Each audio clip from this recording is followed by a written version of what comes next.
bikin sendiri bikin tuh. Coba mana buktinya? Nggak ada. Udah. Mana buktinya? Iya.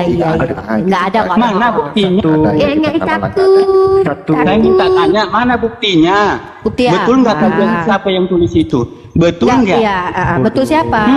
Betul siapa? Saya tanya semua orang di sini saja saya tanya. Betul Cuma siapa? satu saja bilang bulan semua orang agama sekalian sendiri. Iya, terus Pak ini dia kesuka fitnah-fitnah orang agama. Fitnah Kalian punya saja gimana? membentak, saling bentak. Betul nggak itu? Kalian sendiri saja saling bentak, kalian saja nggak dipercaya. Gimana caranya? Sesama kalian. Kayak ekor ayam itu mulut. Berpura-pura sempurna. Turunin Madu, turunin. Aku nggak bisa, gurunda aku satu device ku satunya. Makanya jadiin aku mod. percuma. Biar kena dia. Sombong kali. Sombong kali, katanya. Nanti, Cuy ya. nanti ditanyain siapa saksi yang melihat roh alam lain yang di atas air tuh. Mampus. Ya, jadi gitu ya teman-teman ya. Pertama, kalau kita tunjukkan dari teman-teman Kristen, ketika mereka menjawab, kalau tidak mereka, saya gini, saya sangat respect kalau ada teman-teman Kristen itu yang jujur. Saya tidak butuh orang pintar sebenarnya diskusi itu. Saya butuh orang jujur. Ketika mereka bilang begini, oke Rifa, saya belum baca itu ayat. Nanti saya baca dulu, nanti saya jelaskan. Saya tanya pendeta dulu. Itu saya sangat acungi jempol, bahkan saya boleh berguru kepada orang Alfi itu. kalau mau jadi moderator harus setiap hari harus pas waktu live harus ke sini Alfi. Mana ini? Apa ini host? Hostnya lagi diculik roh. Di zaman. Iya. Mana siapa saksi mata yang melihat roh alam lain yang dari air tuh? Ada yang bisa jawab nggak? Ada Uni ada waktu itu. Uni data. Uni kan sudah ada sebelum Abraham ada. Halo. Nah, saya bisa ngomong. Boleh. Oke. Jadi tadi udah saya tahu ya semua ya kejelekan Alkitab itu ya. Enggak lah, siapa bilang? Masa dibilang jelek Alkitab? Janganlah gitu. Itu bukan kejelekan. Itu pengajaran. Janganlah gitu. Masa memfitnah kitab? Artinya kan di situ yang Rifa ajarkan itu, yang Rifa terangkan itu kan. Saya tidak menjelaskan dan mengajarkan, saya membacakan. Iya, yang Rifa bacakan itu kan yang jelek-jeleknya gitu ya. Oh, berarti memang ada yang jelek berarti dalam Bible ya? Ya udahlah. Nah, lanjutlah. Nah, ya sekarang saya mau. Engkau yang mengatakannya, bukan aku, ego Emi. Ya, oke ya. Jadi sekarang saya mau ke bahas Al-Quran lah, mana tahu saya dapat hidayah. Boleh, gitu kan? boleh bahas Al-Quran. Sudah bisa baca Al-Quran belum? Bisa terjemahannya. Oh, terjemahannya. Ya udah. Oke, maklum. Adikku kelas 2 juga bisa baca tuh. Anakku. Jadi Selamat siang para itu repot banget sih itu. Selamat siang Kapir. Lanjut. Biarin kami kafir, itu mulut lu. Jadi Mana jawabannya? Mana jawabannya? Jawaban apa? Weh, perempuan betina goreng. Perempuan betina goreng. Jangan kamu betina kak. Kamu ini manusia. Bener kan? Gue Betul kan naikin, kata gue saya? turunin. Nggak betul kan kata saya? Dalil itu mempengaruhi. Di kitabnya tertulis perempuan itu direndahkan, maka dia tunjukkan implementasinya secara langsung di hadapan kita, saudara-saudara. Lanjut. Apa Mehmet? Silakan Mehmet. Ayat apa yang mau kamu bahas? siapa tahu dapat hidayah kan saya. Nggak usah kamu dapat hidayah juga nggak apa-apa. Kami itu nggak butuh jemaat, kami itu Islam itu cuma 3 orang aja. Kalau melawan 3.000, kalau Allah berkehendak bisa kami lawan. Begitu Islam itu. Dari dulu Nabi kami cuma sedikit melawan orang Romawi yang banyak, tapi dimenangkan dalam peperangan. Jadi kami nggak ada kekhawatiran kami dengan jemaat sedikit. Palestina kamu lihat itu cuma sedikit mereka, tapi mereka tetap tidak takut mati. Itu prinsip Islam ya. Jadi kami nggak butuh jemaat. Silakan. Jadi saya mau bahas apa? Tanya Pak. Baca dulu, dicatat dulu di kertas, baru nggak buka ini biar device-nya itu kan cuma 1. Kalau saya punya 3 device soalnya, Allah saya memberikan saya 3 device nih untuk menginjili soalnya. Iya, Ini Allah saya, Allah yang maha kaya ini kasih saya laptop sama handphone 2 ini. Kalian mintalah sama Yesus. Masa Yesus kalian mau menginjili nggak dikasih ini? Mana bisa mau ngasih 5.000 orang makan aja cuma dikasih ikan sama roti tuh. Yang saya heran kan Yesus ya. Nggak, saya cuma heran Yesus ya. Maksudnya gini, Yesus itu dia mampu memberikan orang lain makan, merubah air menjadi anggur, kasih orang lain roti. Bapaknya kok dibiarin kerja ya? Katanya harus menghormati orang tua. Ya, itu makanya saya mau nanya ini. Saya nggak apa-apa diulangin begitu juga, saya nggak masalah. Silakan. Nah itu bukan penistaan, tapi itu pertanyaan yang memang tertulis dalam kitabnya Bapak. Silakan. Ya oke. Nggak ada masalah itu mas, terserah lah. Ya ayat mana Pak? Udah lama kali Pak, tadi saya tungguin atuh. Al-Mutaffifin ayat 13. Al-Mutaffifin. Waalaikumsalam. Ya Al-Mutaffifin. Iya, saya masih gini-gini aja, masih lelah dan manis. Al-Mutaffifin Ayat 13. ayat 13. Nomor 13. Masya Allah. Azza wa Yamka. Al-Mutaffifin. Nah, ini ada saudara saya yang bisa jawab ini nih. Saya akan memberikan kepada yang memang guru saya nih. Kalau saya ada guru di hadapan saya suruh guru yang jawab. Karena Sayyidina Umar pun begitu. Nah, ini nanti Bang Remalun yang jawab nih. Al-Mutaffifin. Wah. Ayat berapa? Enggak sama. Saya juga 13, tidak ada ilmu 13. kok. Saya hanya ada sedikit pengetahuan. Ilmu saya enggak ada. Ilmu itu produk, Pak. Saya belum menghasilkan produk. Oke, yang apabila dibacakan kepadanya ayat-ayat kami, dia berkata, itu adalah dongeng orang-orang terdahulu. Apa yang mau dipertanyakan? Silakan. Iya maksudnya itu ayat-ayat kami itu apabila dibacakan itu sebuah dongeng terdahulu maksudnya itu. Oke, baik saya bacakan ya. Dan saya bacakan dari ayat ke-10. Celakalah pada hari itu bagi orang-orang yang mendustakan. Aduh, ada pertama. Ya, sini.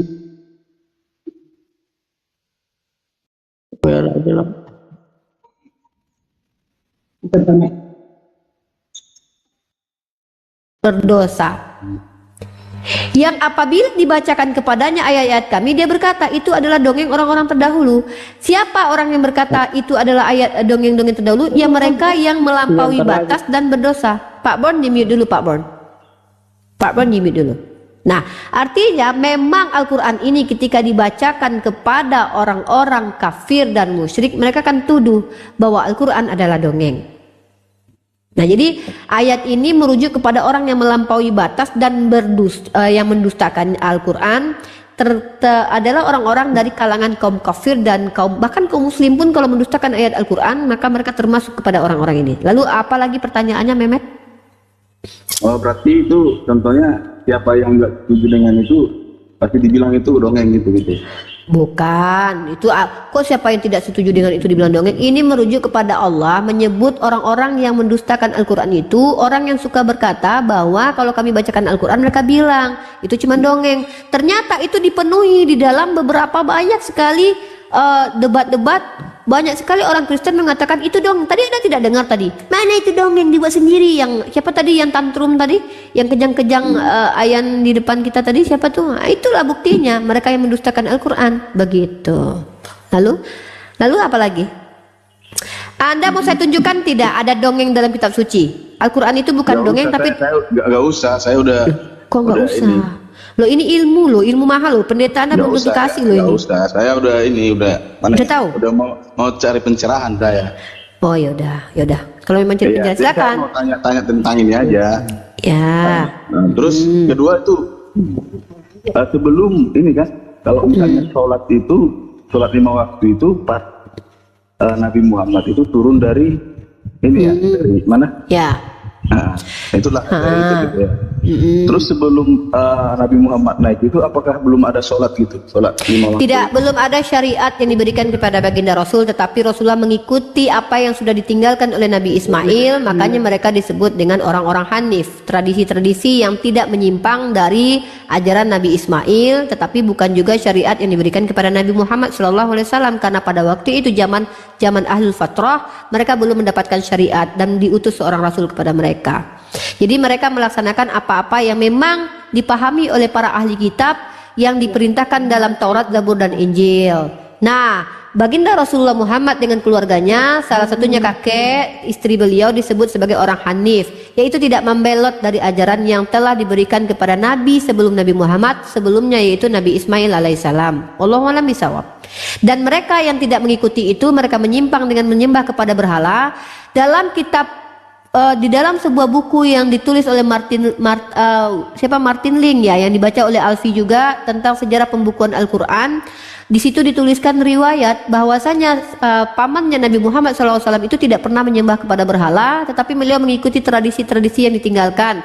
Nah, beliau meminta itu hanya kepada Allah. Bahkan dalam Al-Quran sendiri dikatakan, apabila Nabi Muhammad bertanya kepada kaum kafir Quraisy, siapakah yang menciptakan kalian? Mereka dengan gamblang menjawab, siapa? Allah. Lalu ketika ada salah satu pamannya Nabi Muhammad yang bernama siapa namanya itu, yang menolak beliau di awal, kemudian berpindah keyakinan menjadi Islam, anaknya bernama Umayyah, siapa? Abu Sufyan. Abu Sufyan ketika beliau berkunjung ke beliau datang ke sebuah negeri Najran, ketemu dengan seorang raja ya, Raja Najran. Di situ Raja Najran mempertanyakan tentang kenabian Nabi Muhammad SAW.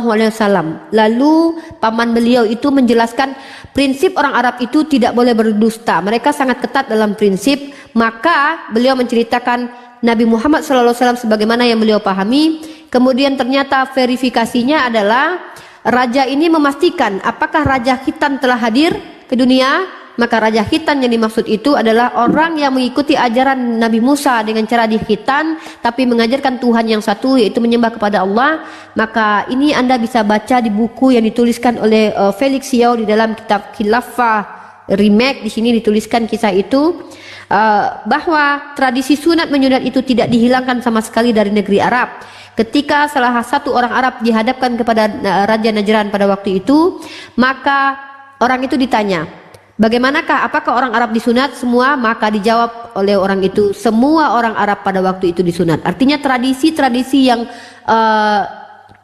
yang kekal, tradisi yang benar itu tidak ditinggalkan. Hanya saja perilaku kejahatan orang Quraisy adalah mereka menyekutukan Allah itu dengan sembahan-sembahan lain setelah munculnya Amru bin Lu'ay meletakkan berhala-berhala di Ka'bah sebagai bentuk toleransi kepada orang-orang yang beragama selain agama Abrahamik.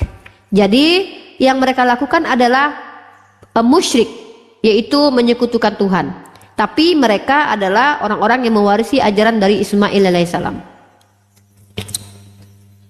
Dan itu dibenarkan oleh bapak-bapak gereja Anda yang mengatakan bahwa keturunan Ismail itu disebut Saracen.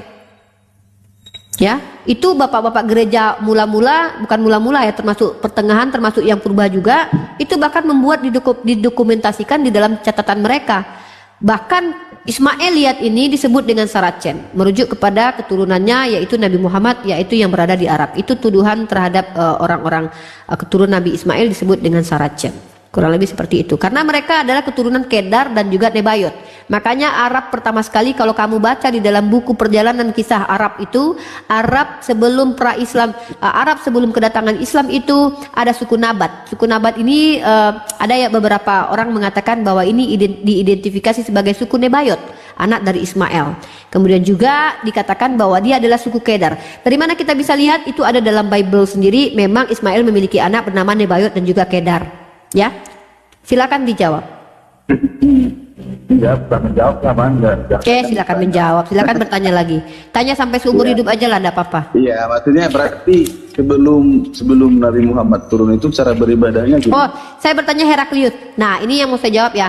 Cara beribadah orang-orang terdahulu sebelum munculnya Islam, karena ada sebuah dalil yang mengatakan engkau sebelumnya belum tahu apa itu iman. Iman yang dimaksud adalah belum diberitahukan kepada baginda Rasulullah Muhammad SAW apa-apa yang menjadi syariat kemudian yang diberikan kepada kaum muslimin dan muslimat. Tetapi baginda Rasulullah mengikuti, saya sudah katakan berkali-kali, beliau Hanif.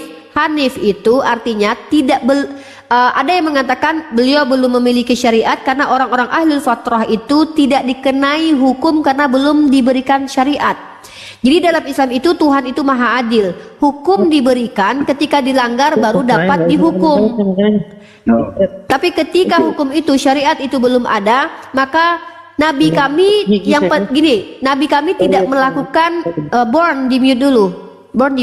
Nabi kami tidak melakukan maksiat dalam artian tidak pernah menyekutukan Allah. Allah itu Tuhan yang sudah dikenal. Artinya sebelum Nabi Muhammad membawa syariat Islam, Allah itu Tuhan yang sudah dikenal. Dalilnya mana? Dalam Al-Quran. Ya, tar. Ini saya kasih dalilnya. Siapakah? Jika mereka bertanya siapakah yang menciptakan langit dan bumi, maka mereka menjawab Allah. Tar ya. Tar.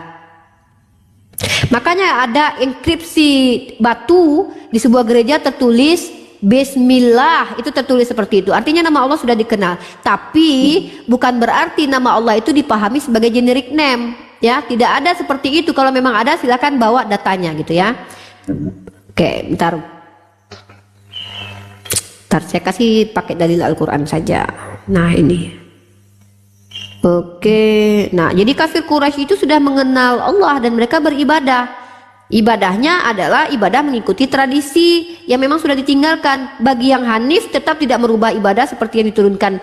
Ini dalam surah Yunus ayat 31, saya bacakan, saya tunjukkan kepada Anda. Surah Yunus ayat 31. Ya, jadi dalam Islam itu kalau belum ada syariat maka tidak dikenai. Kalau belum dikenai syariat maka tidak dikenai syariat. Anak yang belum balik tidak dikenai syariat. Orang-orang ODGJ tidak dikenai syariat. Karena Tuhan itu maha adil. Kita dihakimi atas apa yang kita pilih, Pak. Pilihan kita yang akan dihakimi, bukan sesuatu yang kita lakukan tanpa sadar. Sedang tidak sadar maka tidak dihakimi. Yunus Islam, karena khamar menyebabkan manusia tidak sadar ya. Yunus 31. Sabar ya Pak. Iya. Oke, Yunus surah ke-10 nomor 31. Waduh, baterai ini nggak bisa kerja sama ini. Nah, mari kita baca surah ke-31.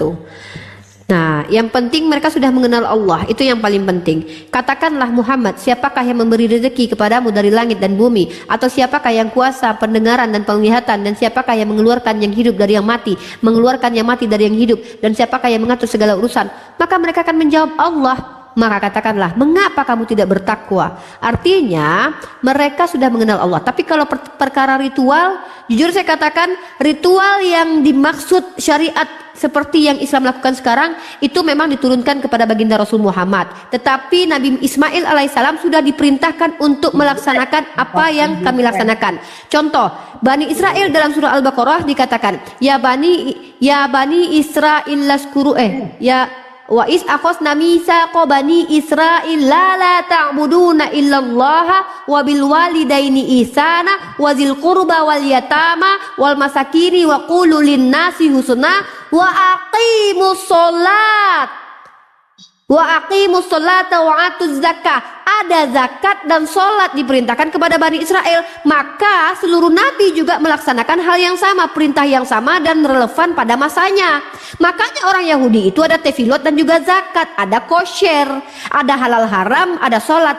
Nah, bagaimana dengan orang-orang yang ada di Mekah? Orang Arab di Mekah mengikuti tradisi Nabi Ismail. Mereka tidak menghilangkan tradisi sunat. Itu kenapa saya bawakan dalil hadis di mana Raja Heraklius membuktikan sendiri bahwa mereka adalah orang bersunat, dan mereka juga melakukan tunduk patuh kepada Allah seperti yang dilakukan Abu Talib, yaitu bermohon diri kepada Allah. Apakah sholatnya sebagaimana orang Islam? Nah, itu yang saya tidak tahu ya, karena tidak dijelaskan secara jelas bahwa ritualnya mengikuti siapa. Tapi Allah katakan orang Nasrani yang mengikuti ajaran Nabi Isa itu disebut dengan Muslim. Nabi Isa diperintahkan melaksanakan apa yang sama seperti yang dilakukan Nabi Muhammad, walaupun tidak persis sama syariatnya karena relevan dengan keadaan umat pada waktu itu.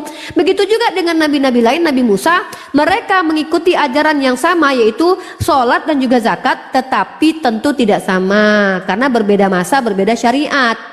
Begitu kurang lebih. Wallahu a'lam bishawab. Oh, berarti gini, kalau misalnya Kalau misalnya orang gila itu nggak kena hukuman gitu ya? Oh, enggak. Memangnya kalau di agama Anda orang ODGJ kena hukuman?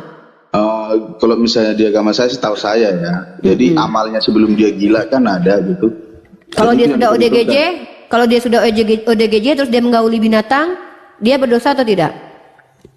Ya itu urusan yang di atas kan. Tapi Nah, kalau gitu ya jawab juga ketika saya tanya Anda masuk surga atau neraka. Jangan jawab Anda pasti masuk surga, jawablah itu urusan di atas. Kenapa giliran orang Kristen ditanya kalian pasti masuk surga atau enggak? Kami pasti masuk surga. Giliran ditanya bagaimana dengan bayi yang dibunuh ODGJ? Itu urusan Tuhan. Saya bingung kadang-kadang urusan Tuhan, kenapa giliran orang lain urusan Tuhan, giliran kalian urusan kalian gitu. Saya bingung kadang-kadang nih sama orang-orang Kristen nih. Iya, Giliran ditanya, kalian pasti nggak masuk surga. Oh pasti masuk surga. Giliran ditanya, yang lain itu urusan Tuhan. iya, maksudnya Ini sedihnya saya sama Anda, Pak. Sedih saya, Pak. Alasannya Rifa tadi gitu, bukan Iya. masalah. Saya Enggak, saya sedih aja, Mam. Saya nggak mau mendebat Bapak. Saya sedih aja. Saya kadang sedih dengan teman-teman Kristen saya ini. Giliran saya tanya mereka, Makanya saya kalian pasti nggak masuk surga. Hidayah gitu. Iya, semoga saja Allah memberikan Anda hidayah. Tapi begini Pak, hidayah itu buat orang yang tidak menolak. Bagi mereka yang memang sudah menolak, Allah tahu isi hati orang. Maka hidayah itu pantas bagi mereka yang memang mencari kebenaran. Nah, penolakan itu Pak tidak ternampak di zahir Pak, tapi Allah lebih tahu siapa yang layak, siapa yang berhak. Makanya Rasulullah itu bahkan beliau sendiri tidak mampu mengislamkan pamannya, karena tentu Allah lebih tahu apa yang ada tersembunyi di dalam kolbu seseorang. Ketika Bapak bertanya kepada saya, tugas saya hanya menjawab, hanya menyampaikan apa yang saya pahami. Begitu Pak. Tapi yang saya sedihkan adalah ketika saya tanya sama orang Kristen, apakah kalian masuk surga? Pasti. Yesus jalan keselamatan. Lah terus bagaimana dengan orang ini? Ah, itu kan urusan Tuhan. Ini kadang yang saya bingungkan itu. Itulah Pak. Iya, maksudnya itu clear lah, maksudnya sekarang. Iya, berarti tanya-tanya ya kalau tanya. ODGJ itu di Islam itu nggak kena zona lah gitu ya, nggak kena zona merah lah gitu. Islam itu untuk balik dan berakal. Kalau Bapak sudah balik, Bapak sudah disunat, Bapak sudah balik gini Pak ya. Islam untuk orang balik dan berakal. Balik itu sudah memenuhi kriteria kedewasaan. Berakal itu tentu Bapak memfungsikan akal. Maka Bapak layak mendapatkan Islam. Tapi banyak orang yang punya otak tapi tidak berakal. Sama hewan punya otak tapi tidak berakal. Maka dia tidak layak mendapatkan Islam. Karena apa? Dia yang tidak mau. Kita punya free will. Contoh saja satu, ketika saya bertanya kepada orang-orang saudara-saudara Bapak ya, saya buktikan mereka punya otak tapi tidak punya akal. Contohnya begini, saya tanya kepada mereka, siapa yang mati di tiang salib? Oh itu kemanusiaan Yesus. Oh berarti kalian ditebus sama manusia? Oh tidak, kami ditebus sama ilahi. Berarti yang mati ilahi? Bukan, tapi manusia. Lah berarti kalian ditebus manusia? Bukan, ditebus ilahi. Berarti yang mati ilahi? Bukan Pak, sampai kiamat kurang 2 hari kita akan berputar di situ. Nah kebenaran itu Pak, ada persesuaian dari apa yang kita sampaikan dengan realitas. Bentar, saya lagi ngobrol dengan saudara saya Mehmet ya. Ya, sebentar. Saya lagi ngobrol dengan saudara saya Mehmet. Saudara saya Mehmet ini lagi bertanya, ini kan judulnya kan Unirifa curhat dong. Kan itu judulnya, sesuai dengan judul. Saya mau pamit, Mbak, saya mau kerja. Oh, mau pamit. Mau kerja saya jam 9. Ya udah, silakan. Hati-hati Iya, saya kerjanya ya, pamit Bang. bukan karena apa, saya kerja jam 9. Iya. Hati-hati ya, Oke. Bang. Kerja Terima Bang, kasih hati-hati semua. baca bismillah. Bismillah, Bang. Ada doa yang saya selalu baca tuh kalau saya mau pergi. Ya Allah, jauhkanlah aku dari musibah yang disebabkan oleh kelalaianku dan kelalaian orang-orang lain. Karena gini, saya pernah lihat video di mana ketika ada orang yang sedang sibuk kerja, dia nggak tahu menahu, tiba-tiba ada aja yang menimpuk. Ternyata ada orang di atasnya. Yang kemarin itu kan ada yang meninggal kan berdua itu, kisah itu. Jadi artinya minta kepada Allah supaya kita selalu diselamatkan. Bergantunglah kepada Allah setiap hari. Berdoalah selalu kepada Allah. Jangan merasa selamat lah. Kalau udah merasa selamat nanti nggak mau lagi berdoa. Ya, jangan merasa sok selamat lah. Jangankan selamat, besok aja kita nggak tahu masuk jurang mana kan. Tiba-tiba udah sok-sokan masuk surga. Hah? Ya, menjelang kalimat Uni, menjelang kalimat saya mau izin turun ya, Uni ya. Silakan. Iya, saya juga izin turun nih. Bagi-bagilah ilmunya Bang Remalun. Janganlah kata Rasulullah itu orangnya amanah, fatona, tablik, kemudian beliau itu sidik, beliau itu menyampaikan apa yang benar. Jangan menyembunyikan sesuatu yang benar. Kalau abang punya ilmu, sampaikan ke hadapan publik. Saya aja enggak punya ilmu, saya carikan, saya sampaikan. Saya kan santri Uni, Lah saya mahasiswi. masih belajar. Saya kurang apa mahasiswinya itu? Ya saya kan ikut naik-naik sambil belajar gitu Uni. Takut salah nanti. Halo, saya mau Saya- ini ya. Iya, silakan, silakan. Iya. Uni ya, saya mau Ya. ini lagi. Cuma satu aja. Cuma Ya, satu aja pesan ya. ya. Matius Kenapa 22 ayat tuh? 39. Kasihlah Apa sesamamu seperti dirimu sendiri. Nggak mau saya mengasihi sesama aja. Nanti saya dibilang lesbong lagi, nggak mau saya. Saya cuma mau mengasihi yang Sesamamu diperintahkan itu untuk. bukan berarti satu jenis, bukan. Sesamamu itu Nah. sesama manusia. Waalaikumsalam. Saya nggak mau mengasihi sesama saya karena sesama saya banyak yang dajjal. Masa saya harus mengasihi Sesamamu koruptor? manusia seperti dirimu Iya, sendiri. Bang, koruptor itu juga sesama manusia, Bang. Tapi saya nggak mau mengasihi mereka. Enak kali mereka udah ngambil duit rakyat Ya, terus nggak dikasihi. apa-apa. Nggak mau lah. Loh, ya silakan Anda mengasihi koruptor. Nggak Saya nggak apa-apa. mau. Saya nggak mau. Jangan paksa saya lah mengasihi koruptor. Bagi saya koruptor itu harus potong tangan biar mereka nggak mengulangi kejahatannya. Nah, mereka mengambil itulah. duit Bang rakyat. selalu berpikiran ke arah negatif terus dari tadi. Kok negatif? Saya Yesus yang bilang kok, kata Yesus gini, kalau tanganmu menyebabkan kamu berdosa, potonglah tanganmu. Lah, itu yang lebih layak buat koruptor. Mereka menyebabkan tangan mereka berdosa, mengambil duit rakyat, potong tangan harusnya mereka itu, seperti ajaran Nabi Muhammad SAW. Berapa ribu rakyat yang menderita gara-gara mereka itu? Udahlah. Terserah. Masa Bang. saya harus disuruh mengasihi Berpikir koruptor? Nggak mau negatif lah. terus dalam hidup Saya harus silakan. mengasihi orang-orang yang sedang. Terserah, Bang. Ada orang Gojek, mereka jalan-jalan untuk mencari apa? Mereka berjalan ke sana kemari Bye-bye. mencari makan untuk istrinya. Terus dibegal. Saya harus mengasihi si begalnya. Enak aja begalnya dikasih. Saya timpuk pakai batu itu begal kurang ajar. Enak aja. Nggak mau saya ngasih. Enak aja saya mengikuti ajaran Yesus itu. Yesus saja nggak mengasihi semua orang kok. Yesus itu. Yesus saja nggak mengasihi semua orang. Yesus itu. Yesus saja nggak mengasihi. Mute bang. Mute bang. Mute bang. Mute bang. Aduh, doubling bang. Mute bang. Aduh, doubling. Bung. Oke. Ya mohon maaf ya, kami tidak bisa mengikuti Matius itu karena bagi kami itu adalah suatu hal yang sangat membogengkan. Jadi ada 3 level dalam kehidupan itu. Satu, membingungkan, itu masih bisa dijelaskan. Yang kedua adalah membagongkan, ya masih bisa dijelaskan tapi hanya sekian persen. Yang paling tidak bisa dijelaskan itu adalah membogengkan. Matius tadi membogengkan bagi saya. Kenapa? Tidak mungkin saya diperintahkan mengasihi sesama saya. Mentang-mentang dia koruptor sesama manusia tuh saya kasihi. Enak aja dia seludahi mukanya. Nah aja udah jadi koruptor. Terus Israel membasmi Palestina, saya harus mengasihi. Kalau bisa saya kencingi mukanya itu. Nah aja saya suruh kasihi. Kurang ajar mereka. Mereka membantai manusia terus harus dikasihi. Masa penjahat harus dikasihi? Terus penjajah yang datang ke negara kita, Jepang sama POC, masa saya harus mengasihi? Kalau bisa saya tombak itu dadanya semua itu dengan bambu runcing. Ya. Silakan. Ya, yang kita lanjutkan dulu. Lanjut Yang tadi Mehmet. ya. Ya, Mehmet. Berarti kalau misalnya ada orang yang belum mengenal agama gitu, itu gimana perhitungannya kalau menurut Islam?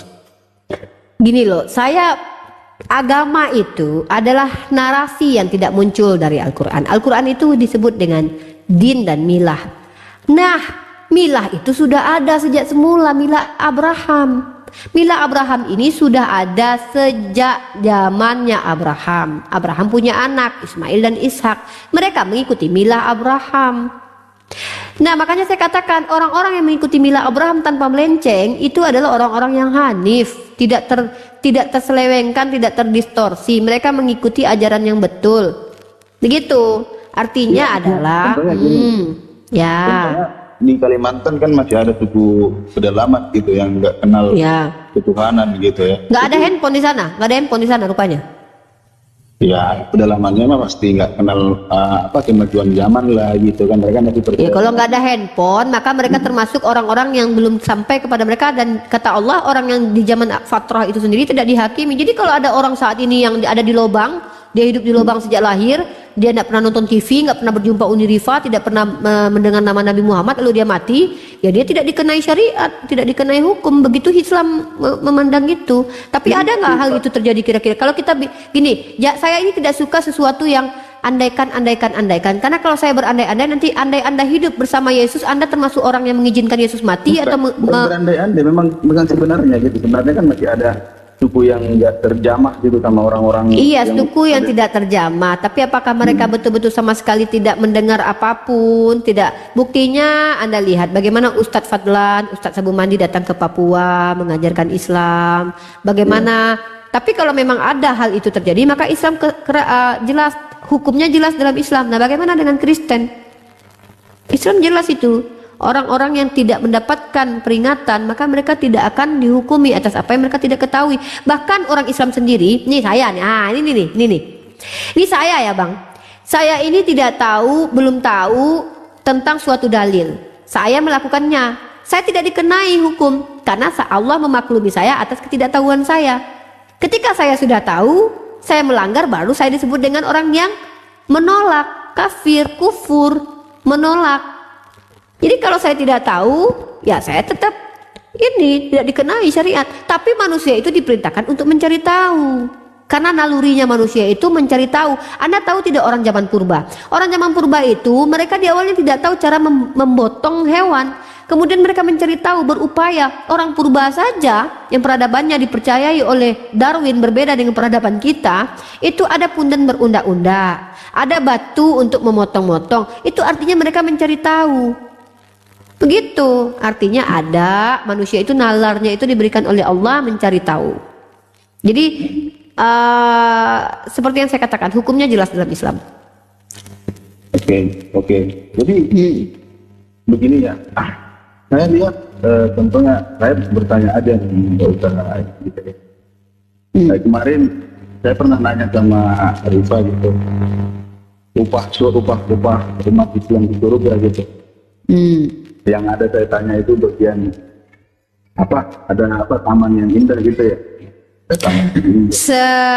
Dalam Islam itu surga itu memang digambarkan sesuatu yang dipahami oleh manusia, karena Allah mengajarkan manusia berakal, tentu yang diajarkan itu masuk akal.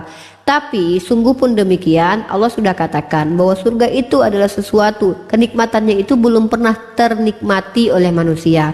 Maka ketika Anda bertanya eksplisitnya kepada saya, tunggu saya masuk surga dulu, baru nanti saya kirim surat dari surga ngasih tahu sama Anda gimana rasanya. Maksudnya di situ kan ada kenikmatan seksual gitu. Maksudnya saya nggak usah di ini. Saya mau penjelasan. Iya kan. Ya. Sudah saya ulang-ulang kepada Anda. Dalam surganya kami itu, kami dibolehkan berhubungan badan dengan suami-suami kami. Lalu masalahnya apa? Uni ngetes ya Uni ya? Gitu, enggak, bukan Uni yang nulis. Ada bidadari gitu. Maksudnya gimana itu? Siapa yang nulis sih? Parah banget ini. Masa Uni nggak dengar nulisnya? Ya ada bidadari lah. Masa ada nenek peot? Di Uni noise Uni. Itu kan katanya. Masa? Nah, Uni mute itu hilang noise. Oh, Uni ngeletakin di ini. Uni ngeletakin HP di ini, masih noise. Aduh, udah hilang, udah bagus. Lanjut. Masih noise? Noise nggak? Enggak. Oh tadi Uni letakin di atas laptop, handphonenya, pantesan. Mungkin itu bunyi mesin laptopnya kali ya? Mesin laptopnya. Oh, mati. Nabrak itu. Udah, lanjut. Halo? Iya, terus gini loh Bang Mehmet. Saya bingung dengan teman-teman Kristen ini ya. Kristen ini tidak mau membaca Matius pasal 19 nomor 29. Yesus sendiri menjanjikan keduniaan kepada pengikutnya. Kalau kita tanya apakah para murid Yesus mendapatkan keduniaan itu di dunia, tentu tidak, karena murid-murid Yesus itu nelongso hidupnya semua ya, nelongso mentragiskan ya, bahkan matinya pun mengerikan gitu. Maka janji Yesus itu dipastikan adalah sesuatu kedagingan yang diberikan di surga nanti. Di situ tertulis 100 kali lipat, termasuk istri, walaupun kata istri dihilangkan di dalam terjemahan baru. King James Version-nya tetap memuat kata istri. Nah, kenapa kalian menafikan janji Yesus kepada pengikut Yesus sementara kalian mempertanyakan 72 bidadari? Bidadari tentu ada di dalam surga umat Islam. Kenapa? Karena di dalam surga umat Islam itu tidak mungkin lagi nenek peot, bongkok, kisut, tepos. Kalau di surga ada tepos, nenek peot, kisut, ngapain masuk surga gitu loh. Jadi di surga itu pesundal tidak ada, nenek peot tidak ada. Karena nenek yang tadinya peot sudah dikembalikan kepada semulanya. Ya tapi saya tidak tahu ya, mungkin di surga kalian itu bentuk kalian itu ketika kalian pas mati mungkin ya. Jadi seperti roh ya, karena kalian kan jadi roh ya. Itulah perbedaan kita gitu. Di surga bidadari ini adalah penggambaran dari makhluk-makhluk yang suci, yang tidak pernah dilihat oleh manusia, tidak pernah diintip oleh manusia lain, sebagaimana Nabi Daud dituduh mengintip Betseba mandi ya. Sorry ya, dalam kitab kalian. Bidadari ini adalah manusia-manusia terjaga, menjadi pelayan-pelayan untuk orang-orang beriman di dalam Islam. Nah, ketika kalian membahas tentang bidadari, yang kalian pikirkan cuman payudara dan selangkangan saja. Sementara apakah umat Islam itu yang dipikirkan umat Islam? Nah, mari kita bahas. Alfi ini masuk surga bukan nungguin bidadari dia. Justru dia masuk surga ingin, ya mungkin dia pengen ketemu nanti Nabi Muhammad, berpelukan dengan baginda Rasul, ingin bertemu dengan Khalid bin Walid, terus mendengarkan cerita bagaimana Khalid bin Walid mengalahkan Ratu Persia ketika minum racun. Kemudian dia mungkin bertemu dengan Abu Bakar, ingin ngobrol-ngobrol santuy dengan Abu Bakar, Sayyidina Abu Bakar, kemudian jalan-jalan. Nah saya juga gitu tanya, saya masuk surga pengen apa? Saya pengen bertemu dengan Bunda Khadijah, lalu memeluk beliau, lalu mencium pipi kiri, pipi kanan beliau, lalu memegang tangan beliau, lalu berkata kepada beliau, angkat aku jadi anakmu wahai bunda. Begitu. Jadi motivasi orang masuk surga itu bukan seperti Kristen yang motivasinya ya selangkangan dan juga lendir gitu loh. Makanya ketika kalian bicara pasti ujung-ujungnya kalau nggak lendir ya soalnya susah sih ya. Surga kalian membosankan. Makanya kalian itu iri mungkin dengan surga umat Islam yang penuh dengan kenikmatan. Ada juga kan ada ayat itu kan. Ayat apa? Ayat yang menjanjikan upah surga yang tadi. Saya nggak usah baca itu. Ya nggak ada kok. Mana coba? Kalau ada 72 bidadari dalam Al-Quran baptis saya hari ini juga jadi Kristen saya. Bukan itu yang saya bahas. Yang ayat yang itu yang An-Naba ayat 13. An-Naba ayat 13. Mari kita baca. Bukan 13 tapi 33. Waduh, udah salah ngutip. Udahlah salah ngutip. 4 kali nggak bacanya bang ini. Nggak apa-apa. Oh, iya. mau dibawa ke tafsir gitu. Ada gadis-gadis montok kan gitu ya. Oh iya, di situ montok. Nanti aku nggak perlu lagi pakai silikon di surga. Di dunia orang sibuk pakai silikon. Di surga aku nggak perlu pakai silikon. Dan montok sendiri aku. Jadi kalian di dunia banyak berlomba-lomba pakai silikon. Tiba-tiba kalau kami udah montok di surga kalian bingung. Di dunia aja orang banyak pakai silikon, dari Kristen baik Muslim pakai silikon semua pengen montok. Di surga kami tidak perlu pakai silikon, tidak ada kepalsuan di surga. Udah gini, di surga pakai silikon. Ayat itu kan ada di Islam gitu. Iya kan saya cerita tentang surga Islam. Di surga Islam itu kami akan jadi wanita montok, nggak kisut. Mungkin di Kristen kalian seperti Yoshinoya. Ini Yoshinoya bilang ya, cari orang bernama Yoshinoya. Kristen mengatakan kalau surganya Islam itu laki-lakinya perkasa dan tidak mudah loyo. Betul kata saya. Karena ternyata si Yosi mengatakan surga Kristen itu laki-lakinya punya kelamin tapi loyo. Itu makanya kalian memang ya kita berbeda lah. Surganya kami akan jadi wanita montok. Kalau di surganya Kristen perempuan-perempuannya tidak ada dadanya, tepos. Tepos semua kalian pakai solikin nanti. Iya.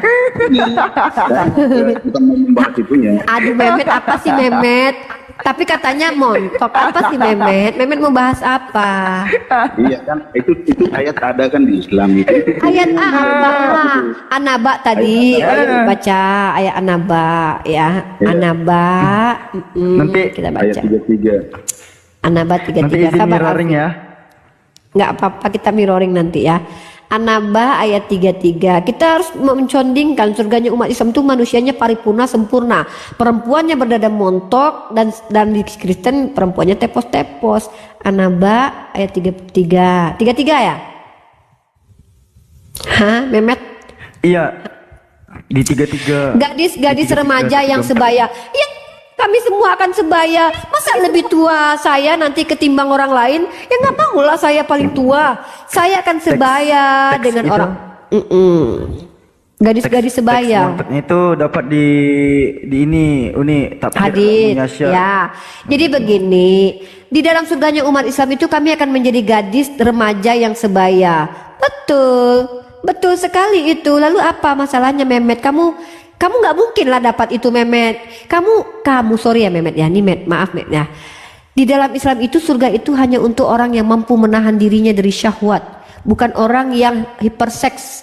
Jadi hiperseks itu dipastikan masuk neraka. Kenapa? Hiperseks, orang yang otaknya isinya hanya kelamin wanita, maka itu dipastikan orang yang tidak mampu menahan diri lalu mengaktualisasikannya dengan cara coli berjamaah atau datang ke prostitusi, maka orang ini dilarang masuk surga. Orang yang masuk surga adalah orang yang memiliki kehendak hawa nafsu dan mampu melakukan tapi dia menahan. Mana dalilnya? A'udzubillahi minasyaitonirrajim. Bismillahirrahmanirrahim. Wa basyiril ladzina amanu wa amilus solihati anna lahum jannatin tajri min tahtihal anhar. Pertama, mereka beriman. Iman itu salah satu cabangnya adalah rasa malu. Ada 72 cabang iman. Salah satunya adalah memiliki rasa malu. Maka orang-orang yang memiliki rasa malu, orang-orang ini malu kepada Allah ketika hari-harinya hanya bercoli ria. Ya, seperti yang dilakukan oleh Onan. Itu kenapa ada kata onani. Kata onani itu muncul dari Bible kamu. Onan mencipratkan air spermanya di luar daripada kelamin istrinya karena dia tidak mau menghamili istri orang. Ya, Tuhan marah kepada Onan, dibunuhlah Onan hanya karena dia mencipratkan spermanya keluar. Ini gara-gara Onan muncullah onani. Tapi dalam Islam sendiri, dalam Islam orang-orang yang masuk surga bukan orang-orang hiperseks. Orang-orang yang masuk surga bukan orang yang suka menjamah-jamah dada montok yang ada di dalam Kidung Agung. Bukan orang-orang seperti Ohola dan Oholiba yang bersundal dengan kelamin seperti punya keledai, pancarannya seperti air kuda. Bukan, ya, tidak bisa. Itu orang-orang yang tidak akan pernah masuk surga. Orang-orang yang masuk surga dalam Islam, orang-orang yang terjaga pikirannya, yang terjaga kemaluannya, bahkan orang-orang yang memikirkan sesuatu yang tidak diizinkan oleh Allah belum tentu masuk surga. Kenapa? Tentu Allah yang berhak memberi dia hidayah atau tidak.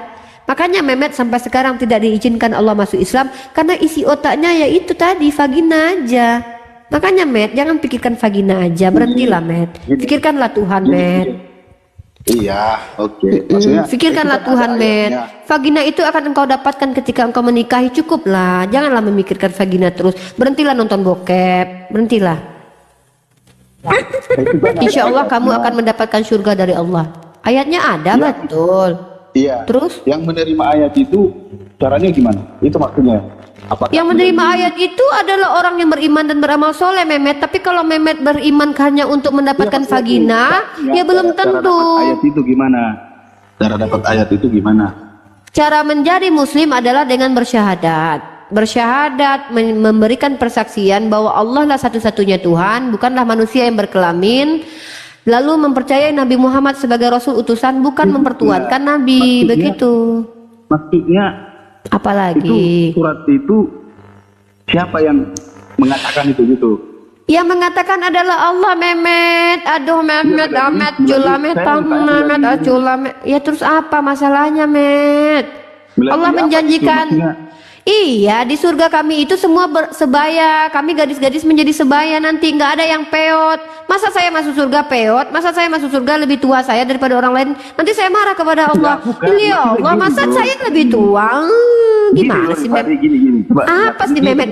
Masalah hidup Mehmet ini berat kali kayaknya. Sering-sering nonton bokep soalnya. Udahlah, berhentilah. Contohnya gini, saya apa, bilang sama Rifa gini, kamu nanti makan jam sekian. Terus? Rifa nanya saya, siapa yang kasih pesan itu ke saya? Apa ini? Apa ini, Met? Apa maksud Mehmet nih? Saya sudah katakan Al-Quran ini adalah perkataan Allah. Allah yang katakan. Terus masalahnya apa? Iya, gini. Saya bilang sama bertanya aja nggak bisa loh, Mehmet nih, lo gimana mau masuk Islam nih? Bertanya aja nggak paham dia. Kamu paham nggak pertanyaan kamu? Kalau kamu paham pertanyaan kamu, tolong kamu jelaskan pertanyaan kamu sama saya. Iya, gini bisa jelaskan. Jadi saya bilang, Uni Allah berkata jam 2 kamu makan gitu kan. Terus Uni pasti nanya ke saya dapat pesan itu bagaimana caranya gitu. Ini Mehmet, Al-Quran ini diberikan kepada Nabi Muhammad, lalu Nabi Muhammad menyampaikannya kepada sahabat. Nggak ada sahabat yang berkata, siapa yang berkata kepada saya? Nggak ada gitu, Met. Apa ini, Met? Met, kamu minum apa barusan? Al-Quran itu langsung diturunkan gitu, berbentuk apa gitu. Oke. Berarti kamu mempertanyakan bagaimana Al-Quran itu sampai kepada kami. Dengarkan baik-baik, Mehmet. Berarti tidak ada kaitannya dengan gadis-gadis remaja sebaya tadi, Met, ya? Nah, lepaskan itu, berarti ini konteksnya sudah berbeda. Maka kita akan bahas. Al-Quran itu adalah, berarti kamu bertanya berarti, ya udah kamu jelaskanlah. Pakai berarti itu kamu menjelaskan. Bertanya itu siapa, mengapa, di mana, bagaimana. Unik. Kayaknya maksud dia tuh asbabun nuzul lah kayaknya Unik. Enggak, coba tanya aja sama dia dulu, Alfi. Nanti kita salah paham lagi. Soalnya enggak usah kamu benarkan. Kamu kan bertanya kepada saya bagaimana Al-Quran itu. Nah, saya mau ceritakan dari tadi, saya mau menceritakan berarti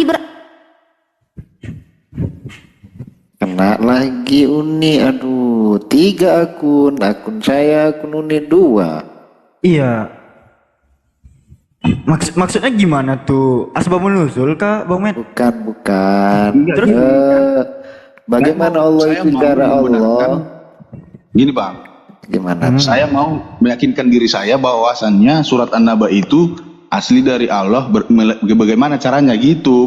Saya bukan karena mana-mana gitu. Asli dari Allah.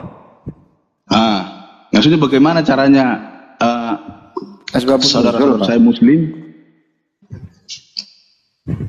Iya, jadinya kan ke asbabun nuzul kan? Bukan. Sebab turunnya ayat tersebut. Bang. Iya. Udah clear? Apalagi? Terus caranya Alkitab itu gimana? Apakah melalui bisikan atau dikasih ke Jibril? Kitab gitu gimana? Makanya tadi saya mau menjelaskan itu. Izinkan saya menjelaskannya, baru kamu ke reaksi jawaban saya. Dari tadi saya mau menjelaskan, kamu berarti. Diam dulu, saya jelaskan. Noise ya saya? Noise nggak? Dikit. Oke, ini coba. Bagus. Udah. Noise nggak? Udah merdu. Lanjut. Nah, coba dengarkan Mehmet. Kamu belajar mendengar. Kalau kamu bertanya, berarti kamu harus bersabar mendengarkan jawaban. Kalau kamu tidak bersabar mendengarkan jawaban, maka jangan bertanya, Met. Pargoy, Met. Atau sanalah jualan pecel lele. Minimal dapat duit. Saya sabar dari tadi. Sabar apanya? Orang saya jawab, kamu aja berarti. Belum saya jawab berarti. Jawab berarti. Nah, jadi gini. Al-Quran itu adalah perkataan Allah. Jangan dipotong dulu. Al-Quran adalah perkataan Allah. Perkataan Allah ini dititipkan kepada malaikat, yang mana malaikat ini tidak akan menambahkan dengan perkataan dia pribadi, tidak akan mengurangi. Ini termaktub dalam dalil ketika malaikat berkata kepada Rasul di dalam gua Hira, Iqra. Rasul bertanya lagi, aku tidak bisa baca. Iqra. Rasul berkata lagi, aku tidak bisa baca. Iqra. Malaikat Jibril tidak menambahkan kata apapun selain perkataan yang dia bawa. Karena yang dia bawa adalah perkataan Allah. Iqra bismi rabbikal ladzi khalaq. Tidak ada malaikat Jibril bilang begini. Saya ini lagi membawa firman-Nya Tuhan loh. Firman-Nya Tuhan ajarkan saya untuk membawa ini. Tidak ada malaikat Jibril yang menambahi gitu. Bahkan malaikat Jibril tidak menambahkan dengan perkataannya. Dia hanya mengatakan 3 kali. Iqra bismi rabbikal ladzi khalaq. Lalu Nabi berkata, saya tidak bisa baca. Diulang, dipeluk Nabi Muhammad, dilepaskan lagi. Iqra bismi rabbikal ladzi khalaq. Itu terus yang diulangi malaikat Jibril sampai 3 kali baru Rasulullah mengerti, baru beliau keluarkan lafazan itu. Iqra bismi rabbikal ladzi khalaq. Beliau lari berentak diselimutkan, baru beliau bercerita kepada salah satu pamannya Sayyidah Khadijah, Waraqah bin Naufal, seorang ahli kitab yang mengerti tradisi ajaran Samawi, menjelaskan bahwa begitulah dulu juga yang disebut dengan namus datang kepada Musa. Maka ternyata nubuat-nubuat tentang hadirnya seorang nabi itu dibenarkan oleh seorang ahli kitab. Apa kata Waraqah? Seandainya engkau nanti diusir oleh kaummu, aku akan bersamamu. Sayangnya, lalu Nabi berkata, apakah aku akan diusir dari kampungku? Betul, karena nubuatan nabi itu akan diusir dari kampung. Siapa yang bilang? Yesus pun bilang begitu. Seorang nabi tidak disenangi di tempat dia lahir. Sama seperti Nabi Isa, sama seperti Nabi Muhammad, beliau tidak diterima di kampungnya. Maka Nabi Muhammad diboikot, terpenuhi nubuatan yang disampaikan oleh Waraqah bin Naufal terkait apa yang sudah dituliskan oleh kitab para nabi sebelumnya. Nah, kemudian kamu bertanya, lalu siapa yang memberikan ini? Yang menyampaikan ayat ini kepada Nabi, saya sudah katakan, malaikat Jibril. Ada beberapa cara penurunan wahyu. Pertama, melalui perantaraan malaikat Jibril. Sekali setahun di bulan Ramadan, malaikat Jibril mendatangi Nabi Muhammad, mentahsin bacaan Nabi Muhammad. Ketika Nabi Muhammad sudah menghafalkan ayat Al-Quran yang diberikan kepada beliau, beliau setor kepada malaikat Jibril. Oke? Nah, kemudian Nabi Muhammad pun memperlakukan seperti itu kepada sahabat. Sahabat diajarkan lafaznya, kemudian disetor kepada baginda Rasul, diverifikasi oleh baginda Rasul. Nah, ayat itu dilanjutkan turun-temurun dari sahabat sampai tabi'in, sampai ke tabi'ut, lalu sampai ke tabi'ut tabi'in. Begitulah cara transfer atau cara pewahyuan dalam Islam. Lalu apa pertanyaan kamu, Mehmet? Berarti enggak. Nah, berarti ini kan berarti. Cuma dari Nabi Muhammad aja gitu ya. Enggak ada referensi dari yang lain gitu. Lah iyalah, Al-Quran itu kan penerima wahyunya ya Nabi Muhammad. Emang ada Nabi pada waktu itu, masa Nabi gotong royong? Kalau memang Nabi gotong royong, ngapain Tuhan pilih Nabi banyak-banyak? Udahlah kasih pengumuman aja lah dari langit, udah repot banget jadi Tuhan. Kan Nabi sebelumnya istilahnya melalui sejarah lah gitu ya. Siapa bilang Nabi sebelumnya melalui sejarah, Met? Coba tunjukkan kepada saya, siapa yang berkata seperti itu? Seperti ini, contohnya Musa menyelamatkan bangsa Israel dari bangsa Mesir. Gitu nah, kan? Musa menyelamatkan bangsa Israel dari Mesir.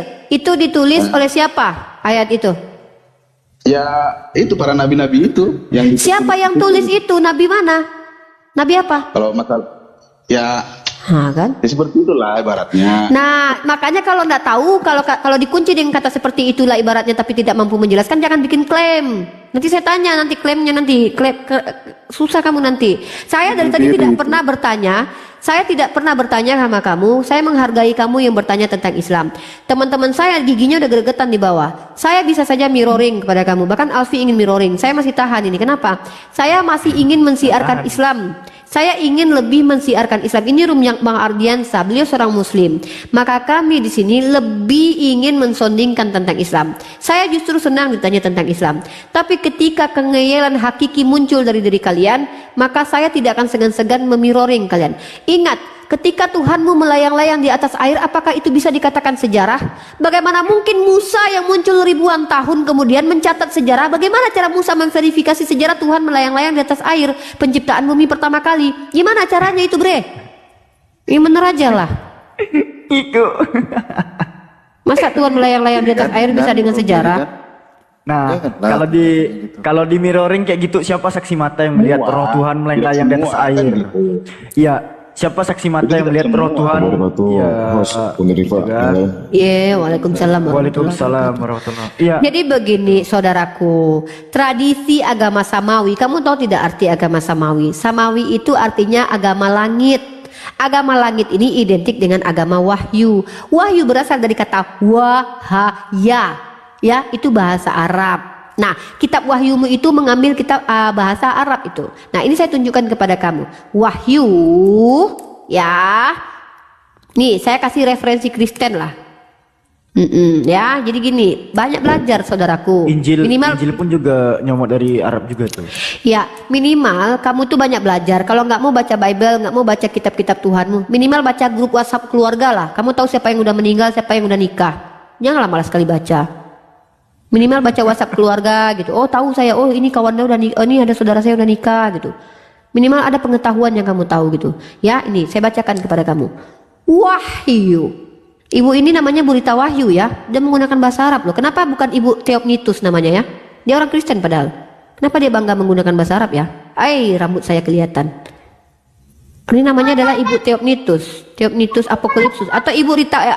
Kenapa Bu Rita Wahyu itu namanya bukan Ibu Rita Apokalipsus ya? Kenapa harus menggunakan nama Ibu Rita Wahyu ya? Bingung juga saya. Ini tengok ya, tengok nih. Namanya Bu Rita Wahyu loh. Tengok. Sarapan ini nih. Namanya Bu Rita Wahyu nih. Rita Wahyu. Dia kan orang Kristen. Harusnya dia namanya tuh Rita Theopneustos atau Rita Apokalipsus. Dia pakai bahasa Arab loh. Padahal dia sendiri yang bilang nih. Nih, wahyu, pernyataan, penyingkapan atau dalam bahasa Yunaninya adalah apokalipsus, apokalipsis ya. Tuh, harusnya nama dia apa? Rita Apokalipsis ya. Tapi mungkin karena nggak enak kali ya. Nggak enak nama. Nah, baca nih ya. Kata wahyu menurut Kamus Besar Bahasa Indonesia adalah petunjuk dari Allah yang diturunkan hanya kepada nabi, rasul melalui mimpi dan sebagainya.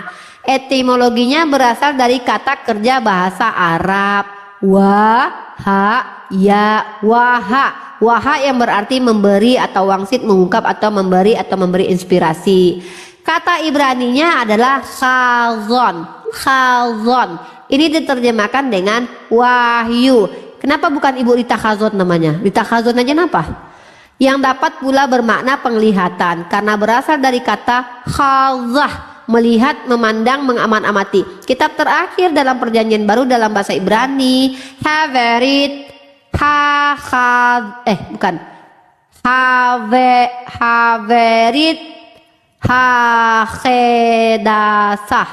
Dalet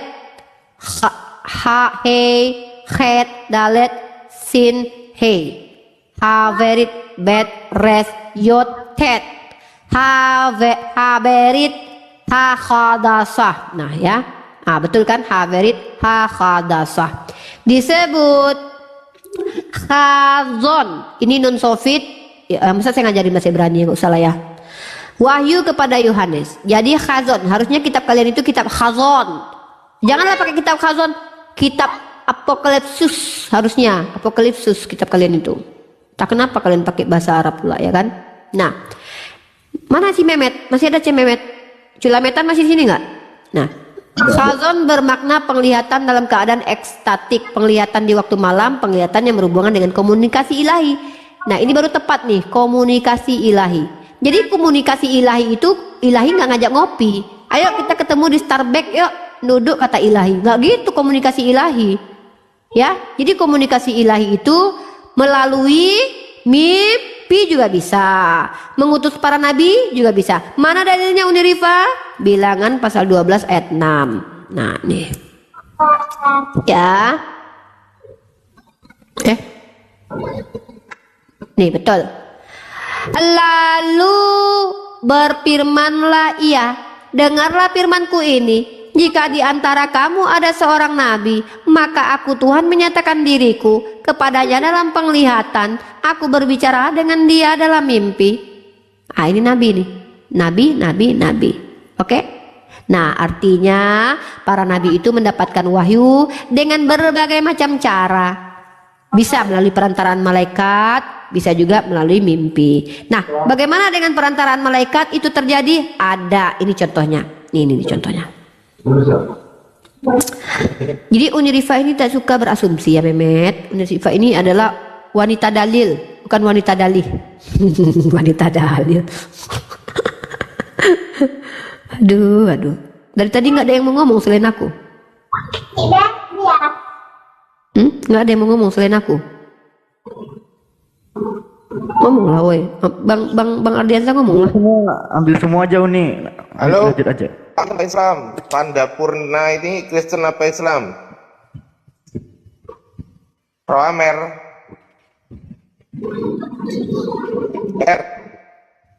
Roamer. Udah turunin aja. Nih mana ini malaikat berfirman ini tantang. Pandapur. Kristen apa Islam? Nah ini nih, Kejadian 31 nomor 11. Nih, Kejadian 31. Kejadian 31 nomor 11. Kalian mengatakan bahwa Yakub itu bukan nabi. Mana ada Yakub nabi? Istrinya kan 4. Mana mungkin dia nabi? Nah itulah kadang-kadang Kalian itu kadang-kadang begitulah. Kenapa kami kadang-kadang sedih dengan kalian inilah. Kalian mengingkari kenapa? Di mute Bang Erik. Dengeran? Iya, ada suara anak kecil. Ada suara anak kecil dari tadi. Bang Erik, di mute dulu Bang Erik. Aduh. Nah ini, Bang Erik. Nah, di mute dulu Bang. Suara anaknya kedengaran. Nah, ini ya. Kita ulangi baca bilangan ya.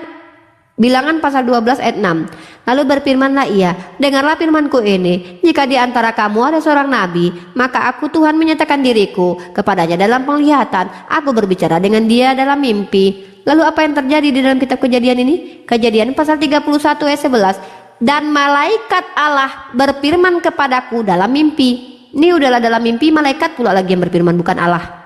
Ya, itu Yakub, jawabku, ya Tuhan. Nah, itu ada dalilnya tuh. Lah kalian bilang Yakub bukan nabi.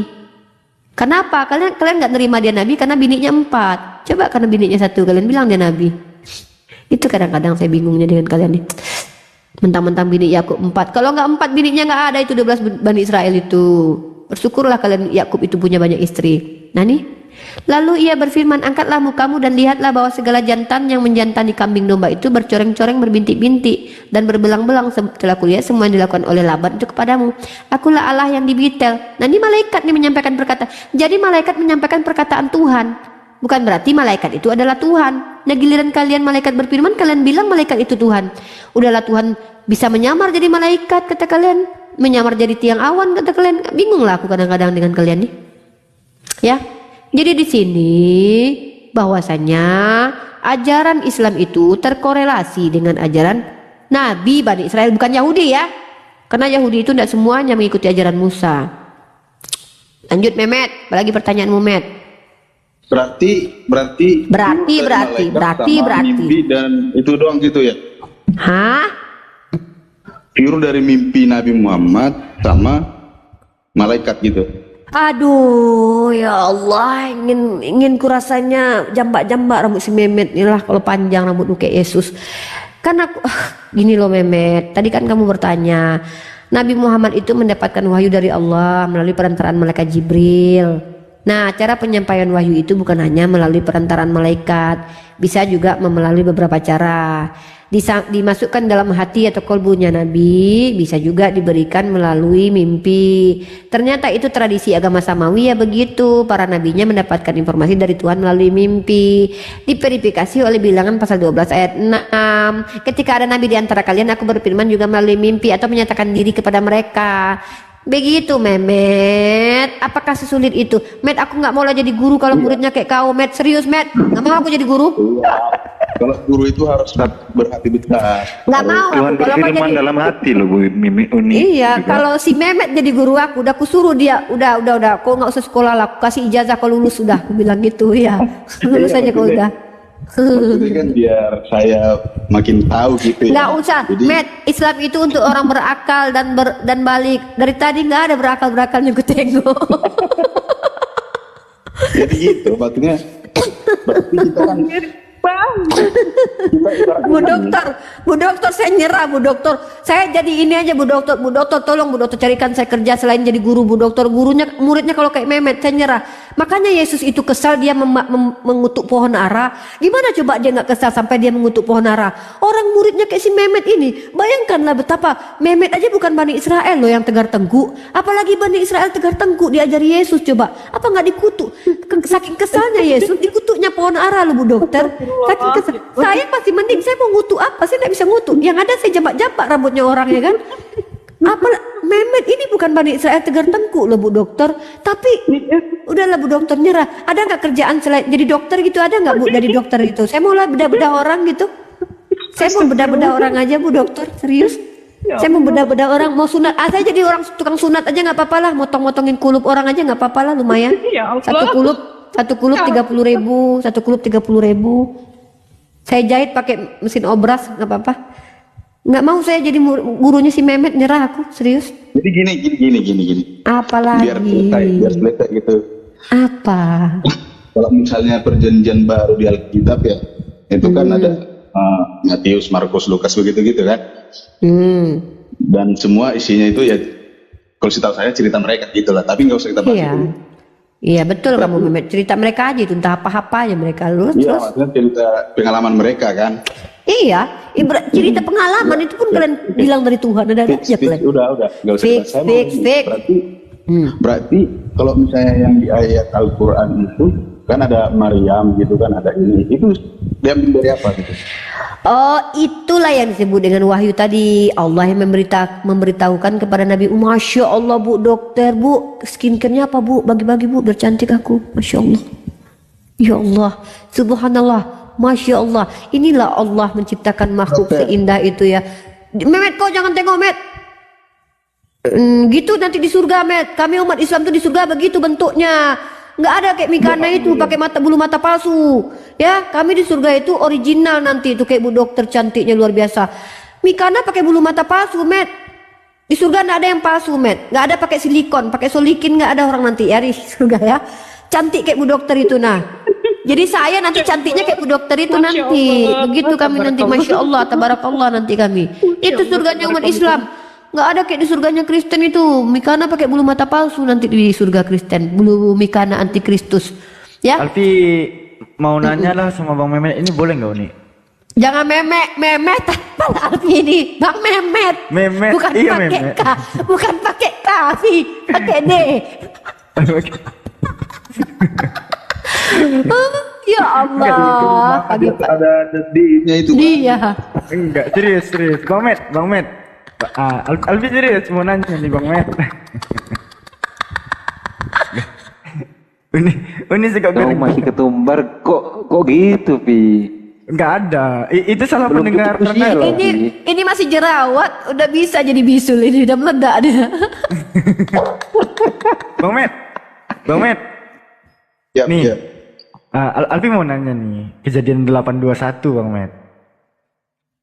Bisa ya? Di sini kan dikatakan berfirmanlah Tuhan di dalam hatinya. Berfirmanlah Tuhan di dalam hatinya.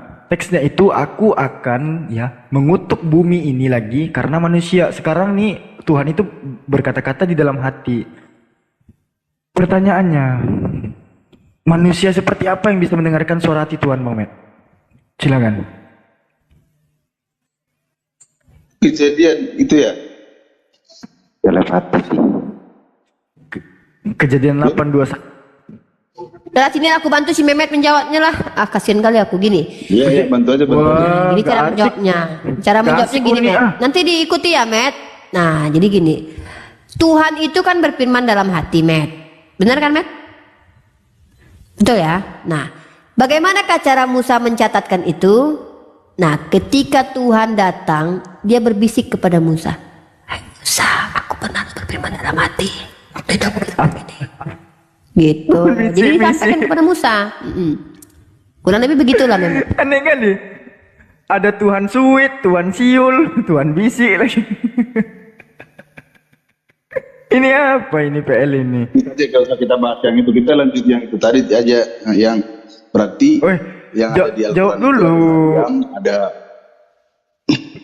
Saya dari dulu jujur saya Bang, kalau masalah itu saya nggak terlalu paham. Dari kemarin juga saya udah bilang saya cuma jemaat doang gitu, saya nggak terlalu mendalami, cuman ada yang saya dengar sedikit-sedikit ya.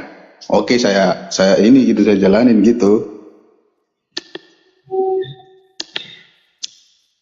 Halo? Nyerah. Apa Mehmet? Culametan Met. Met seumur hidup tanya aja sama Uni apa. Ini jawab. Bang siapa? Bang Alfi Spill gitu. Iya bertanya. Saya cuma baca aja, kalau misalnya kitabnya saya baca, cuman nggak ada yang teman dekat saya ya sebagai ahli-ahli. Saya teman dekatmu Mehmet. Saya akan menjadi teman dekatmu sedekat-dekatnya. Aku berada tidak jauh dari lubang hidungmu Met. Iya, tapi kan setidaknya kalau misalnya kitab saya itu gak usah saya ini dulu lah gitu. Iya, aku tahu kitabmu itu tidak pantas dibicarakan. Ayo bicarakan saja lah kitab kami. Apa Mehmet. Tadi kan ada Al-Quran yang isinya ada Maryam, ada ini, itu dari mana gitu? Itu diberitahukan oleh Allah, dari Allah kemudian diberitahukan kepada Nabi Muhammad SAW, kemudian Nabi Muhammad menyampaikannya kepada sahabat, sahabat menyampaikannya kepada tabi'in, tabi'in menyampaikannya kepada tabi'ut, tabi'ut sampai kepada tabi'ut, sampai kepada ulama, sampai kepada saya. Terus? Jamnya itu apa kan? Kalau di kitab kan kejadian apa gitu kan? Kalau misalnya di kitab kan kejadian apa temanya tentang ini gitu. Di Al-Quran tuh nggak kayak gitu, Matt. Al-Quran itu bukan karangan manusia dikasih tema. Emang lu pikir karangan kasih tema? Anak-anak, hari ini kita mengarang. Apa temanya, Bu? Setelah makan, apakah kalian minum obat? Itu judulnya ya? Nggak kayak gitu. Nggak ada kayak gitu. Emangnya lomba mengarang pakai tema, pakai subjudul? Emang mau bikin makalah? Bukan. Al-Quran itu bukanlah kitab yang punya perikopnya apa? Oh, nggak ada begitu. Oh, ininya nggak ada begitu. Al-Quran bukanlah karangan manusia. Nabi Muhammad SAW selama 23 tahun kurang lebih Al-Quran turun 22 bulan 2 bulan 22 hari. Artinya kurang lebih 23 tahun Al-Quran itu turun ayat per ayat. Ketika di dalam Gua Hira turun 5 ayat pertama, misalkannya Iqra bismi rabbikal ladzi khalaq sampai ke ayat kelima. Lalu Rasulullah pulang, kemudian tidak lama turun lagi ayat ini, kemudian Rasulullah perintahkan pada sahabat untuk menghafalkan, kemudian turun lagi surah ini, kemudian Rasulullah perintahkan lagi sahabat untuk hafalkan. Begitulah seterusnya, ada yang turun di Madinah, ada yang turun di Mekah, kurang lebih seperti itu. Mehmet Itunya Mehmet kamu kentut ya? Mehmet kamu kentut barusan? Enggak. Oh enggak, yaudah lanjut. Itu maksudnya kan ada surat Maryam itu diambil, Maryamnya itu diambil dari mana gitu. Oh gitu. Jadi ada para ulama yang mengatakan bahwa huruf muqatta'at yang ada di dalam surah Al-Baqarah, surah-surah Al-Quran itu adalah nama huruf. Ada juga yang mengatakan bukan. Nah, nama surah itu berdasarkan, ada yang mengatakan taufiki, ada yang mengatakan ijtima, ada yang mengatakan, tetapi dalam kitab Ulumul Quran dikatakan bahwa Rasulullah sudah mengajarkan itu kepada sahabat-sahabat. Rasulullah sudah mengajarkan tulis ayat itu di sini. Lalu ketika ayat itu disebut, apakah engkau membaca surah ini? Apakah membaca surat ini? Ada yang sahabat berkata begini, aku akan membaca surah Alif Lam. Maka sahabat tahu itu maksudnya adalah surah Al-Baqarah. Ada sahabat yang mengatakan, aku membaca surah Al-Baqarah. Kenapa? Karena di situ membicarakan tentang Al-Baqarah atau anak sapi. Cerita di dalam surah itu lebih spesifik menceritakan bagaimana orang-orang Bani Israel menyembah kepada patung sapi. Surah Maryam, kenapa disebut surah Maryam? Karena dia eksplisit menceritakan tentang Sayyidah Maryam. Kemudian surah An-Naml, kenapa? Karena ada kisah tentang An-Naml di situ. Kurang lebih seperti itu. Terus masalahnya apa? Polemik. Matt, kasih polemik lah. Nanya-nanya kayak gini aja nggak ada polemik, nggak asik, Matt. Hidup itu harus ada polemik, harus ada masalah hidup itu, Matt. Saya gini, soalnya saya lihat juga masalah room seperti ini. Kalau kita keras, yang hostnya keras, nggak ada pertemuan yang mending. Soalnya saya kan bukan mau berantem atau mau shopping tapi ini saya mau mempelajari. Saya justru ingin Mehmet membawa problem. Kalau nggak ada problem apa ya mau saya bahas, Mehmet? Saya ini orang yang suka meluruskan itu masalah. Apa problemnya? Nah iya, masalahnya apa? Saya mau. Nah makanya gitu, menurut kamu salah tidak kalau kitab suci itu adalah firman Tuhan yang disampaikan melalui perantaraan para nabi atau perantaraan malaikat? Itu menurut kamu itu tidak benar? Atau kasih parameter kepada saya, menurut kamu firman Tuhan itu namanya harus apa? Nama orang yang menulis atau nama-nama tentang kisah di situ? Atau tidak pantaskah nama suatu ayat itu disebut dengan nama? Ya jelaskan kepada saya parameter kebenaran menurut kamu. Kita kupas tuntas di sini, Mehmet. Iya, maksudnya saya itu kan tadi saya belum tahu, makanya saya tanya Rifa biar tahu gitu. Bukan masalah saya mau apa segala macam gitu, nggak ada gunanya juga saya istilahnya menghina apa segala macam, nggak ada gunanya. Iya, percuma kamu menghina karena itu kan ketampol bolak-balik ke kamu nanti. Jadi ya silakan kamu bertanya, tetapi maksud saya pertanyaan kamu itu manfaatnya buat kamu apa gitu loh. Kalau nggak ada manfaatnya nggak usah bertanya lah, mending kita pargoy aja sudah. Kan saya cari kebenaran sih. Iya, tapi kebenaran itu menurut kamu seperti apa? Mari kita bahas parameter kebenaran itu seperti apa. Itu kan udah benar kan gitu. Dan kamu menerima bahwa itu kebenaran? Ya menurut Rifa benar ya. Oke lah. Lah kan menurut saya kan gitu. bertanya menurut kamu itu kebenarannya seperti apa? Biar saya tahu. Kak bilang begini, Mehmet, menurut saya itu pisang itu buahnya itu kulitnya warna kuning. Ternyata oh itu menurut kamu. Ternyata menurut kamu pisang itu kulitnya berwarna ungu. Jadi kan kita beda perspektif. Menurut saya pisang itu berwarna kuning, isinya lembek, dingin-dingin di dalam. Menurut kamu enggak, pisang itu warnanya ungu. Masuk tegang, keluarnya udah loyo. Ya masuk kuali kan, masuk kuali dia tegang, pas dikeluarkan dari kuali dia udah loyo gitu. Lah berarti kita beda perspektif tentang kebenaran itu. Makanya saya ingin tahu apakah kamu betul-betul mengenal apa itu pisang. Mari kita bahas pisang dulu. Menurut kamu pisang itu bentuknya kayak mana, Matt? Takutnya nanti pisang itu berduri, Riva. Menurut kamu, lah kan kaget saya. Sejak kapan pisang berduri, Matt? Nah menurut saya, dapat siapa yang bilang? Tatang Sutarman misalkan yang bilang sama kamu. Saya harus bedah dulu gitu loh. Menurut kamu pisang itu bentuknya kayak mana? Coba bahas dulu itu. Jadi gini ya. Saya ibaratkan wadah yang kosong lah. Iya, kamu kan wadah yang kosong, tapi tidak mungkin di dalam wadah kamu itu kosong melompong. Saya yakin ada di dalamnya itu kerak-keraknya. Saya ingin mengeluarkan kerak-keraknya. Maka ketika mengeluarkan kerak-keraknya, saya masukkan dulu ke dalamnya obat-obatan dulu. Perih memang rasanya, sakit memang rasanya. Tetapi kesakitan itu ketika kamu terluka kakimu, saya buka kudismu itu, saya korek